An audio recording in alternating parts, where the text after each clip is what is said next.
He's the anarchist. All right, I was just hanging out talking at Occupy Pittsburgh, talking to some occupiers about the next steps. And all of a sudden, 5 or 6 people come down here. Let's see if we can figure out what's going on here. They appear to be climbing the horse. Mounting a horse. Yes, there's our pony up there. And here's some individuals. That one appears to be a purple flag, actually, a dark purple. This one's black.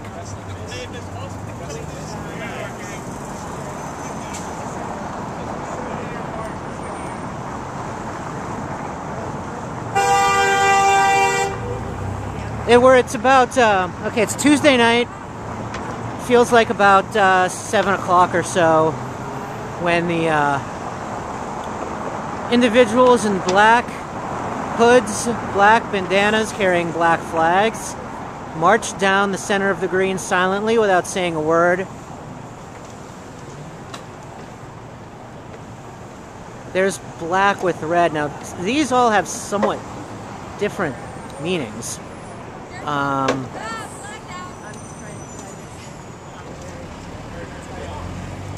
We have one other videographer here also providing commentary. How are you doing? Are you live streaming? No, I'm not live streaming. I'm just flip camming. The old media camp. Oh yeah? Who is recording this for posterity. The old media camp? Is that what you called me? We're doing live streaming. Is this a new camp? Is this what just happened? Okay. Okay, so it would appear by all sites. Don't film black blocks. Don't film black blocks. Don't tell me what to do. It would appear that the Trojan horse of Occupy Pittsburgh has just been commandeered by anarchists, and according to the panicked voice of someone who just went by, tell me about black bloc. Well, we're filming here with this is Nathaniel Glosser. Say hi to the people. Hello, everyone. Hello. It's good to see you again. It's been quite a while. Yes, indeed. Tell me what you think is going on over here. I think there are some people dressed in black with flags that are commonly identified with the anarchist movement or movements on top of what we like to call the Trojan horse. Although that may be a misnomer because I don't think there are going to be troops in it at any given time.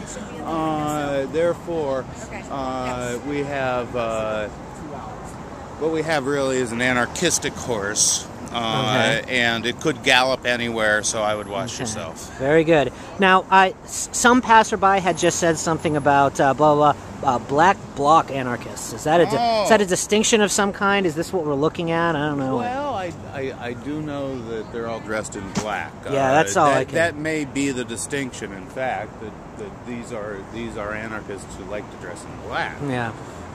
Oh, very good then. So apparently very little has happened here. They've hung 1, 2, 3 flags on the horse, and they marched down. And I guess we'll just have to wait and see, like everyone else is waiting and seeing. Yes, including the sheriff's deputy who just passed by slowly in his patrol car. Why do sheriff's deputies in Pennsylvania have patrol cars? Because they don't patrol because they're not cops. Well, they need to get from point A to point B. Is there so they might as well have painted cars with lights and sirens. Oh, okay. Especially like when they go to serve liens on people and things like that. That's obviously necessary to have the uniforms, light sirens, and guns. Okay. Yes. Well, maybe they've just been watching a lot of Dukes of Hazzards, and the sheriff of that county, Sheriff Roscoe P. Coltrane, had painted cars and lights and sirens, and maybe it's just all taken off from there. He may actually have been charged with certain law enforcement duties, unlike sheriffs in Pennsylvania. Well, the sheriff in Allegheny County was charged with one law enforcement duty recently. The judge made it sounded to me doubly clear to him that it was his duty to in his office to enact the eviction and the clearing of Mellon Green. And yet it hasn't happened. Yeah, and if you'll indulge me, there were occupiers at the top of the hill just discussing this. They were expecting it to have happened. And they were even discussing, what do we do if they don't? And I mean, I'll break this news right now. A lot of them were standing around saying, maybe we need to just formally pick up everything we have here, save for the horse, and get out of here. And, you know... No, that's an interesting thought. Yeah, yeah. You know, that would be an interesting end, and I think a great story to phase one of Occupy Pittsburgh. Yeah. Of course, that doesn't mean we're going away. It only means that we're not camping in this lovely People's Park anymore. In fact, we may well be more visible in times to come. But do you feel that that would be, I mean, as far as, you know, whenever the folks at Occupy Wall Street get a load of it, or just from elsewhere in the Occupy movement, do you feel that people would interpret that as, oh, you know, tail between your legs, you know, you said you were claimed and we shall not be moved, and, you know, we can see they're all, you know, it's all a bunch of big talk? That's an honest question. I don't know how to... Well, I think that given the proper rationale, I don't think it's a tail between your legs sort of deal. You know, it's inevitable that they're going to kick us out.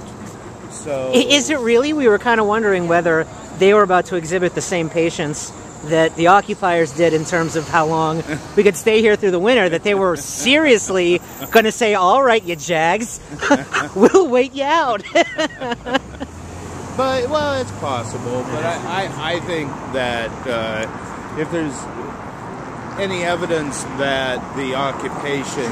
I'm going to follow these folks back up just in case there's other... No, where is the anarchist? Okay, we have an anarchist sign. Maybe we'll film that instead. I want that to be. I'm gonna try to get it. All right. Well, in point of fact, It's not a fort. no, it's not a fort. That's what they're calling it in the news, though. It's been called an ark, a Yeah, I fort, heard that too. and a Trojan horse. Yes. I believe it was identified as an ark by the builders originally. Identified? Well, I don't, possibly. I don't know. I think that was the original bystanders. Could have been a ruse. Now, in your opinion, is what we just witnessed occur, was that an anarchist act? Because, I mean, they really well, it was didn't... certainly a unilateral act. And anarchists are known to act unilaterally. Well, they put great store in consensus, too. But, you know, the building of the horse and the building of, you know, any sign that's been put up on camp could be considered an anarchist act. I mean, they didn't... maybe I don't really know much about anarchy, but... Well, it certainly wasn't as fearsome as you hear when some. No, I know. You know, they're supposed to be fearsome dudes, and Dudettes. somehow or other, I've never experienced. Oh, we have one still working on it. Actually, let me back up. Just in case they're very dangerous, I want to give them some space. Let me give them some room. One seems to be walking away with a doll horse head of some kind. So that was tonight's excitement, apparently. Well, there's still another horse head, so, Yeah. I mean, it begs the question, do we actually need more than one horse head? Nate, I have a minute and a half before my 10-minute limit here. Let me ask you real quick. You were, you seemed pretty prominently involved in the very beginning. Yes. You're in the paper a handful of times. Yes. You know, helped organize some of the initial GAs. At this late date, I mean, how do you evaluate how the occupation has gone? Is it a success, failure? What do you think? I believe it's been a tremendous success, and I think that those who believe that the movement was just about camping out in a prominent place in downtown Pittsburgh don't fully understand what we're about. We're about change. We're about economic justice. We're about ending the culture of corporate greed. And how has it been a success? It's been a success because we're building a movement. We've got thousands upon thousands of people in this local area supporting us, and as we go forward from here and we start to make the change that we want to see, these people are going to be our core, and that's what it takes to build a movement. Very good. Mr. Nate Glosser, thank you once again for joining us on the Thank you, Pittsburgh Bram. Comet. Take care.